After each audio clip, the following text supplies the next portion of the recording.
Hello viewers, আশা করি সকলেই ভালো আছেন। আজকে আলোচনা করব হাম রোগ নিয়ে। বাংলাদেশে ব্যাপকভাবে হাম ছড়িয়ে পড়েছে এবং অনেক শিশু মৃত্যুবরণ করেছে এবং অনেকেই সংক্রমিত হয়ে হাসপাতালে ভর্তি আছে। আজকে আলোচনা করব হাম নিয়ে। হাম মূলত মিজেলেস নামক অতি সংক্রামক ভাইরাস দ্বারা সংক্রমিত একটি রোগ। হাম কিভাবে ছড়ায়? সংক্রমিত ব্যক্তির হাঁচি কাশির মাধ্যমে ও সংস্পর্শে হাম রোগ সংক্রমিত হয়। হামের লক্ষণসমূহ আপনাদেরকে বলে দিচ্ছি। হামে উচ্চমাত্রার জ্বর, কাশি, নাক দিয়ে পানি পড়া, রক্তবর্ণের চোখ এবং জ্বরের 4 দিনের মাথায় লালচে ভাব বা র্যাশ দেখা দিতে পারে।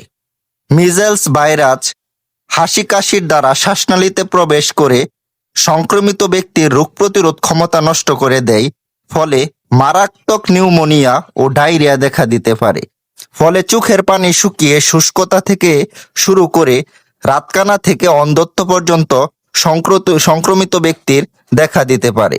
অনেক রোগীদের ক্ষেত্রে হামের প্রভাবে কান পাকা, মুখে ঘা, মস্তিষ্কের প্রদাহ দেখা দিতে পারে। হাম হলে আমাদের সকলকেই সচেতন হতে হবে। হামের নির্দিষ্ট কোনো চিকিৎসা পদ্ধতি বাংলাদেশে নেই। হাম যেহেতু ভাইরাসজনিত রোগ, এর নানা ধরনের উপসর্গ অনুযায়ী চিকিৎসা নিতে হবে। হাম হলে সচেতন হওয়াটা সবথেকে জরুরি। কোনো সময় আতঙ্কিত হওয়া যাবে না।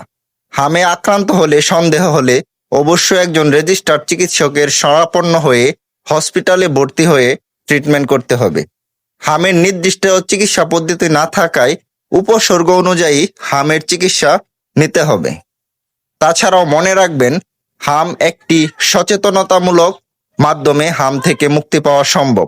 অপ্রয়োজনীয় ঘর থেকে বের না হওয়া, শিশুদেরকে ঘর থেকে বাহিরে না নেওয়া এবং সচেতন থাকায় এই কঠিন ক্রান্তিকালে বাংলাদেশের মানুষকে হেফাজত করতে পারবে। আসুন আমরা সকলেই সচেতন হই। আরেকটি কথা, অনেকেই হাম হলে অ্যান্টিবায়োটিকের প্রতি আসক্ত হয়। ভাইরাসজনিত রোগে অ্যান্টিবায়োটিকের কোনো ধরনের সম্পৃক্ততা নেই। ভাইরাসজনিত রোগে লক্ষণ অনুযায়ী, উপসর্গ অনুযায়ী ট্রিটমেন্ট নিতে হবে। সবাই ভালো থাকবেন। পরবর্তীতে অন্য কোনো রোগ বা স্বাস্থ্য সম্পর্কিত তথ্য নিয়ে আলোচনা করব। আসসালামু আলাইকুম।